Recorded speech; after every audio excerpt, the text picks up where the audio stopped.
Want to call this special assembly meeting to order? Madam Clerk, please do the roll call.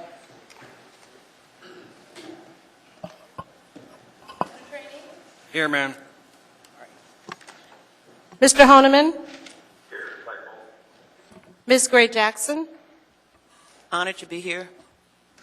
Mr. Hall? Here. Ms. Johnston? Mr. Starr? Mr. Flynn? Mr. Steele? Here. Ms. Demboski? Present. Mr. Peterson?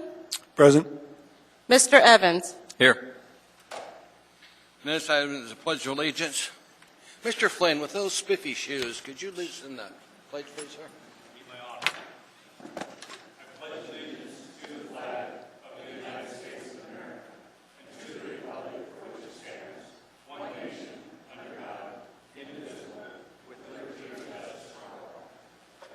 Thank you, sir. Next item on our agenda is the only thing, item 4A, Assembly action on mayoral veto of budget items from the regular Assembly meeting of April 28th, 2015. So, to the administration, Mr. Wheeler, since you've researched this and it has historical precedent, which is a question some Assembly members may have, lead us down this. Thank you, Mr. Chairman. Assembly members, the overriding concept here is to move $2 million out of SWS into Fund 101 so that that money can be used in lieu of property taxes. To get there, there were some options, but most of those would put the Assembly in the position of extending the time we need to issue the tax levy, which would be the end result would be the loss of the opportunity to collect taxes a little earlier. So what you're left with is a mechanism by which to bring this issue to the body, make amendments, and then pass the end result as amended. In order to do that, you need to start with a motion to override the mayor's veto. While that is pending, we've proposed a series of amendments to the three pieces of legislation that we need to address. The first is to revise the utility budget to go ahead and take the $2 million from SWS and put it into Fund 101. The second step then is to amend the AR that makes the appropriations to reinstate $2 million worth of spending. Then the third step, the third motion, is to modify the mill levies so that they're adjusted to the amendments that have been made. And then at the end of that amendment process, the Assembly finishes the final vote on the override motion. And I've provided a script to all of you with the motions indicated in bold. The reason for this process is to make sure that all three items are in front of you together as a package so that we do that in the right sequence to make sure the end objective is reached. I have, as I indicated to you, Mr. Chairman, researched both case law and our own veto history to see how and if it had been done in the past. And this is the one example that I found where there was an effort and a desire to make amendments to a vetoed piece of legislation in the context of the override versus the other alternative, which is to have to reintroduce ordinances and resolutions and go back to the public hearing process again, which is not a convenient way to deal with the budget at this point, given the mill levy deadline. That example occurred in 1977. There's some advantages to having an example that old. One, in the 40 years since, the Assembly has had the opportunity to come up with some other process and hasn't. So there's a sense that the Assembly at that time and since has been satisfied with that process. Number two, it was contemporaneously close to unification. So you have folks that were involved in government at the time of unification and at the time of the formation of the charter who thought this was the right process to use. And thirdly, at the time, their counsel was the same counsel who represented the Charter Commission in creating the charter. In the case law side of it, I have found examples, they're all old examples out of this jurisdiction, and there's only a handful of them, but they essentially utilize this very similar process, and some of the judges equated it with the reconsideration process, where you bring up something for reconsideration, you make changes, and at the end you approve it as reconsidered and amended. So I feel comfortable that this is the right way to approach the resolution that we're trying to achieve here. Thank you. Thank you.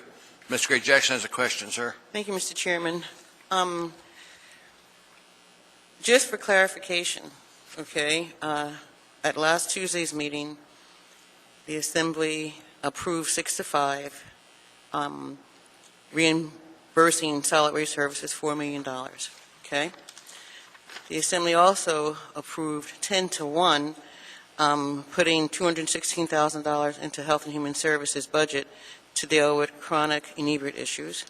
The Assembly also approved 7-4, putting $129,720 into Health and Human Services for a homelessness coordinator. The Assembly also approved 6-5, putting into Health and Human Services $273,980 to hire 3 additional animal control officers.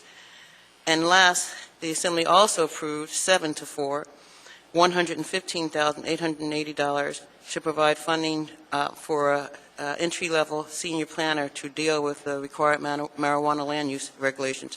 So with that said, what's the status, based on what's before us, of what was approved by the Assembly last Tuesday in terms of our amendments? Thank you, Mr. Chairman.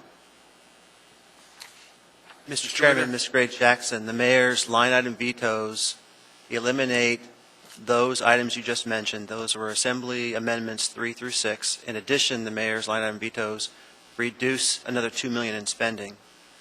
The proposal is just to restore the $2 million. It's not to restore funding for those amendments you just mentioned. Mr. Chairman, may I follow up, please? Go ahead, ma'am.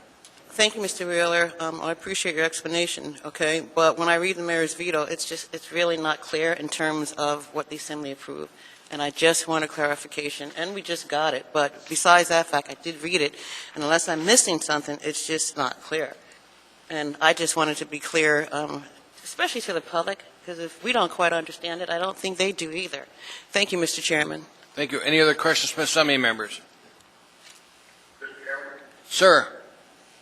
Mr. Holman? Yes, Mr. Honeman. I would like Mr. Gray Jackson, I'm a little confused. I have not seen the videos currently at work, and I'm not clear. Is the administration asking the opportunity to override the veto, vote to override the veto, so that the $2 million would be taken from solid waste services, but then the other line items that were passed this past Tuesday would be eliminated? Correct. Mayor indicated that is correct. Other questions from Assembly members? Mr. Steele.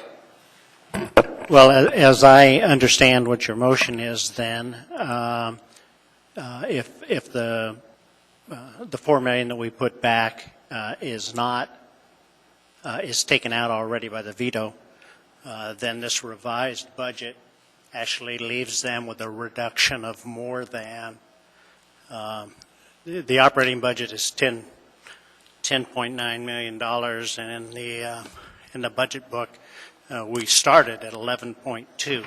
So they're actually going backwards from what was originally proposed. Is that true?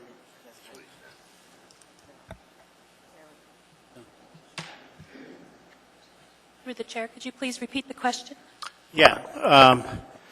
The way I understand this amendment, the mayor's veto basically eliminated everything we did last time, and so that means that the money that was taken out of their reserves fund, the $5 million, actually 5.5, whatever, that does not go back into, that is stays out, and it actually ends up reducing their operating budget for 2015. Through the chair. Marilyn, could you speak into the microphone a little louder, ma'am? Get it. We have problems hearing you. I'll take care of it, Mr. Chairman, Okay. if you may. Mr. Steele, that is not correct. The veto of your decisions on solid waste services undoes your decision and leaves their budget as it was before because the mayor's proposal to you did not pass. So the only change to solid waste services budget at all, sir, is if the Assembly moves forward on the amendments that are before you now, in which case their expenditure budget would be increased. Thank you. Okay, so it's just a small reduction in the operating cost, a couple $100,000 or something like that. The proposed, Yeah, essentially, as you remember, what I had originally proposed was taking $4 million, Yeah. 2 into the trust fund, 2 into general government. We're not proposing taking the 2 into the trust fund. That'll stay with the utility, just the $2 million to replace property taxes in the general budget. thank you. You bet. Any question to the administration before we begin?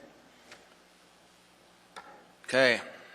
What I'm going to need then is motion number 1 that's on there from the body. I need somebody to do it. Mr. Chairman, Ms. Gray Jackson. I'm happy to do it. I hereby move to override the mayor's vetoes of AO 2015-42S as amended, AR 2015-107S as amended, and AO 2015-34S as amended, subject to additional motions. I need a second. Second. Thank you, Mr. Chairman. Comments? Mr. Flynn. Well, thank you, Mr. Chairman. And I want to also thank Mr. Wheeler, who took some time with me this morning to discuss some of the backstory that you just heard and how he felt this was legal based on precedent. I'll be honest with you, I'm really struggling with it for 2 reasons. First and foremost is the effect of this process is to increase an appropriation to an agency, an enterprise, solid waste services collection utility, using a line item veto. A line item veto is used to reduce an appropriation, not to increase. And I find this very difficult to accept as an appropriate utilization of line item veto authority based on that. The second piece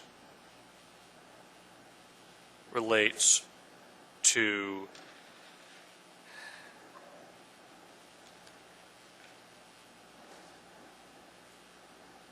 post-passage revisitation of an amendment without a real reconsideration, but instead coming back to a piece of legislation and amending it after a veto. In my mind, and I will recognize Mr. Wheeler's discussion from 1977, either you reconsider a legislation as approved or you don't reconsider legislation as approved. You don't then make amendments to it. And so for those 2 reasons, I'm really struggling with the process that has been laid out before us. And as I mentioned to Ms. Demboski a few minutes ago, I'm pretty sure I pay the most personal property taxes of anybody on this body, so I like the idea of holding them down. But I'm really uncomfortable with taking $2 million from one of our utilities to offset property tax without a better thought out process for doing that. If we had worked on this 2 months ago and come up with a good mechanism, I might have been in better shape. But right now, I'm really struggling with that, and I am having a hard time accepting this approach. That's all, Mr. Chairman. Thank you, Mr. Flynn. Mr. Starr. I think we tend to get balled up in not trying to hide behind process thereof, but also it's necessary to understand what we're being asked to do. And I sort of concur only to the point of revisiting an item in this manner with Mr. Flynn, but we are talking about the budget and we are talking about a veto. So the idea that, you know, the normal reconsideration process and our whoops, we better come back and correct something we've already approved, perhaps doesn't apply here given the authority of the mayor to line item veto. So the idea that perhaps he says, hey, the $2 million tax, as Mr. Steele moved and passed, the $2 million property tax is something that he can't agree with. So the idea that he uses line item veto for that purpose, I feel is well within his bounds and well within our need to consider that to be the case. So if we get to that point, then it's our job, I believe, to further amend the items down below as suggested by him in a compromise, suggested by the mayor in the compromise. So the idea that we're sort of relying on historical methodologies is somewhat helpful, but not necessarily today's conversation, in my opinion. It's much more, how do we walk out of here with a budget that we can live with? The ability to raise taxes can be foregone by the surplus in cash and capital by the utility that we own outright and everybody backs with the full faith and credit. So the logic of pulling back the surplus in cash from one of our utilities has no problem with me, from the fact that have those utilities gotten in trouble, they would come to us as the full cash pool and say, help us out. We have a history of sort of blending the lines with borrowing money from Fund 181 to just surplus cash over to an assessor's department. We did that for $3.8 million back in the Begich administration, a fund transfer. We borrowed money from our Parks and Rec department out in Chugiak Eagle River for direct deposit into the fund to build a library. We've done interfund loans that sometimes don't get paid back. Sometimes they do. ML&P for land purchase on the Campbell track, the Campbell Creek track up in Muldoon comes to mind. So I want to walk out of here with a budget I can live with. I guess the spirit of compromise appears to be here, as opposed to just sort of a red pen, take it or leave it and you figure it out. I don't feel like, based on conversations we've had, that that's what's happening, and I'd like to not turn it into that today. So my idea of at least getting to that would be my spirit of it. I'm interested in this because, Mr. Chairman, do we actually even have a veto on the table to override? Did it get moved? Did I get here late on that? Is that what happened? It was mailed to you earlier today. The actual veto? Okay, I've been away from my computers, so if that's out in front of us. We're just bringing it to you, I think, or I can give you mine. Nope, that makes sense then for Ms. Gray Jackson's motion, and I'll be happy to move the amendments as necessary. Thank you for your time. Thank you, sir. Mr. Wheeler, sir. Mr. Chairman, thank you. I just wanted to clarify one thing for the record, in case this ever comes up again. I know Mr. Flynn is concerned about the mayor's action on SWS's budget. I just wanted to clarify that he's not exercising the line item veto on that budget. He's actually vetoed that entire ordinance. It's the Assembly that now has in front of it the opportunity to put back from SWS to general government the $2 million. So the mayor is not, by line item veto, trying to increase funding. He's vetoed the ordinance in its entirety. The Assembly then has the opportunity to make the appropriation. So the reason for that is the mayor cannot, through line item veto, increase the appropriation. So that's why he's vetoed the entire ordinance. Thank you. Ms. Johnston, ma'am. And I was just going to mention that this would probably feel a lot different if it was done on Tuesday night when we were going through the budget process. We left things open. We did not reconsider the utility budget in case we needed to make adjustments. And as you're well familiar with, we have done this kind of sausage making on the night. But this feels a little odd because we're doing it the following Monday. But we have the whole purpose of not reconsidering the utility budget was in case we needed to make correction. Anything else, ma'am? Ma'am, anything else? Okay. So, Mr. Wheeler, from our earlier discussion, we need to vote on this, or do you want us to suspend action on this vote? Mr. Chairman, it's now appropriate to make the amendments and then have the final vote at the end. Okay. The first one's going to have to be moved. Mr. Chairman? Ms. Gray Thank Jackson, you, Mr. Chairman. I moved the first amendment, and I had a second, so we don't have to vote on that? I have to move, aren't we going to vote on individual amendments? what you want to do? overrides? You want to, now, I Amendments. think from reading this, you want, to, I hereby move to amend 2015 42S as amended, but in the following. So in other words, Mr. Chairman and Mr. Wheeler, I need to go through everything on the front and back of this document before we vote? Through the chair, Ms. Gray Jackson, you make the amendment regarding 42S. You vote by majority vote on that one. You make the amendment regarding 107S. There's a break. You vote in the majority on that one. You then move the third amendment, which is for 34S, and vote on that one by majority vote. And then at the end, you vote on the main override motion. Thank you, Mr. Chairman. Mr. Wheeler, I believe that that's what I just said. Thank you, Mr. Chairman. Move forward.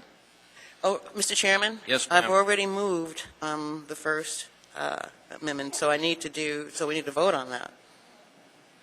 What you need to do. Okay, I have it. Thank you, Mr. Chairman. All right, fine. I hereby move to amend AO 2015-42S as amended by adding the following. Section 2, notwithstanding Anchorage Municipal Code 2610-065, the sum of $2 million is hereby appropriated as a utility revenue distribution from the Refuge Collection Utility Fund 560 to General Government Area-wide Fund 101. The amounts set forth for the 2015 fiscal year are hereby revised and appropriated. The intent of this motion is to restore the appropriation of $2 million from the Refuge Collection Utility Fund to the area-wide general fund. I need a second. Thank you, Who was Mr. the Chairman. second? Mr. Starr was the second. We'll need to vote on this one. I have a question before we Mr. do. Starr, go ahead, sir. Through the chair, I guess, Mr. Mayor, the Tuesday night documents also specified sort of a summary of capital intentions, I guess, within solid waste services. One of them was, I thought, recycling and purchase of garbage trucks and some of that. Maybe recycling wasn't on that list. Have you had a chance to see that your office produced that document as well? That won't jeopardize that. The cash position is still pretty strong. Yeah, those items were already incorporated into their capital budget. Yeah. And then Ms. Gaillard has done a financial analysis of cash flow for the utility over the next several years. They're in strong shape. All right. And then the recycling question, as that was discussed through Mr. Steele's comments, is that still to come in front of the Assembly, or do you have a action plan on expanded recycling potentials? Not at this time. Okay, thank you. Any other comments from Assembly members before we vote? Seeing none, Mr. Hall, will now vote. Mr. Honeman, you're first. Please vote. No.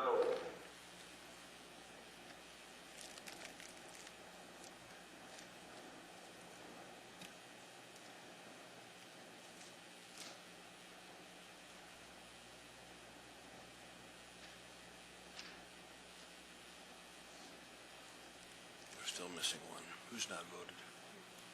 Oh. Okay. There. That's approved.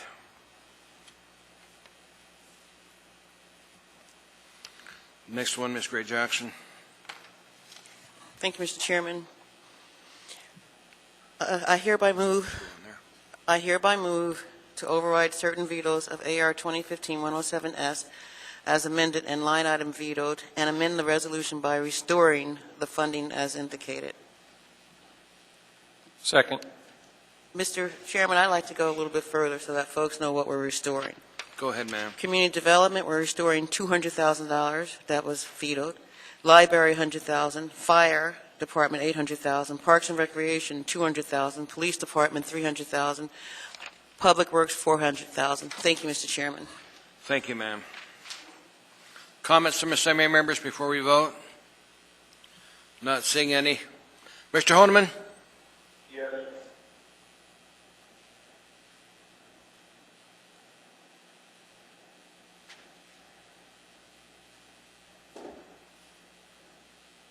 That is approved. Next one, Ms. Gray Jackson, page 2. Thank you, Mr. Chairman. I hereby move to amend AO 2015-34S as amended at Section 39 to read as follows. Section 39. These rates may be adjusted to include amendments and any associated IGC impact as a result of the approved 2015 budget, including any amendments approved by the Assembly on May 4th, 2015. Thank you, Mr. Chairman. I'll need a second. Yes, second. Was seconded. Mr. Starr? No, just some closing comments. Mayor, I appreciate you leaving the next administration, whoever that is, in pretty good shape from several factors. The fund balances have been restored, I believe, adequately. The idea that you've sent clear communicated messages to the various department heads would be the topic I'd like to talk about now. Is that I'm often startled by the amount of surplus that we generate. Obviously, I'm pleased, but when we generate larger surpluses at the end of the year, we've perhaps either created an environment where we tax more than we thought, or we didn't quite do a good enough job budgeting. And it's not to downplay the fact that we end up with a cash position or a positive, expense versus income situation. So what I would hope is that there isn't necessarily an overstatement of concern from your part that would force the department heads to get much more efficient. I'd much rather live with the budget that we've approved and end the year with the budget that we approved. That would be the ideal scenario. So if there's transitional discussions and places that you had budget weaknesses, could you certainly tell the Assembly about that sooner than later? That's helpful to have. We got surprised sometimes when the Begich administration transitioned. It wasn't as we represented. So let us help communicate the department heads in the transition as you see those financial questions. That would be my only pledge. Again, I'm happy to reach a compromise as opposed to a battle. So thank you for bringing clear facts to us. You're welcome, Mr. Starr. Ms. Gray Jackson, ma'am. Thank you, Mr. Chairman. Yes, this was a compromise, and that's the only reason why I'm voting for it. I'm not real happy about taking anything from solid waste services because it's ratepayers' money, and I don't think ratepayers' money should go for for general government property tax relief. I'm adamant about not raising property taxes by any means, but we live in a community now, folks, where it's not 200,000 anymore, it's over 300,000 people. We are getting emails from folks all over the community because they're upset about the increase in crime in one way or another. The amendments that were brought forward by several of us and approved were all public safety amendments. I don't care what anybody say. They were all public safety amendments, and that's why we brought them forward. And they've been vetoed. They're gone. And just for the record, they were all area-wide funds that would have been used, and the area-wide assessed valuation is $34,950,868,687. So what that means that if these public safety amendments that we brought forward, and I'll tell you again what they were: a homeless coordinator. I mean, it's an issue. Animal control officers, dogs on the trails, it's an issue that we're hearing from people in this community. A senior planner to deal with the marijuana land use regulations, and also setting money aside to deal with chronic anemias. These are all public safety issues. And the cost that it would have been to you, the public, if these had been maintained, is if you have a $300,000 home, it would have cost you if you had a $300,000 home, it would have cost you $6.33 in additional taxes. Thank you, Mr. Chairman. Thank you, ma'am. Any other comments before we vote? Mr. Chairman? Mr. Honeman? Yeah, Ms. Gray Jackson said it best. I'm not real happy with the fact that we're taking money from the ratepayers and all the services to reimburse the general fund in order to, if you will, show the tax rate savings. And I don't see that as fair. That's why I voted against that particular amendment override for that purpose. So real sure that I'm going to support the budget in its entirety. I don't think it's going to make a difference, but I kind of will. Thank you, Mr. Honeman. Please vote. We need your vote, Mr. Honeman.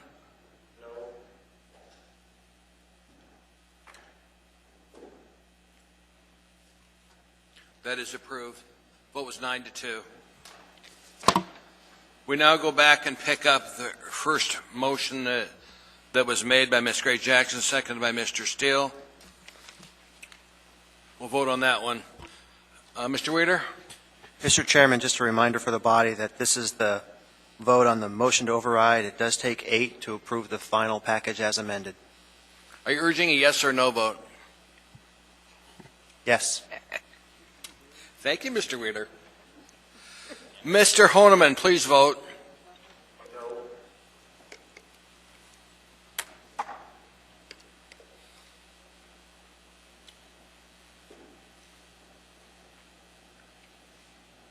That is approved by the body. The vote was 9-2. That item is approved.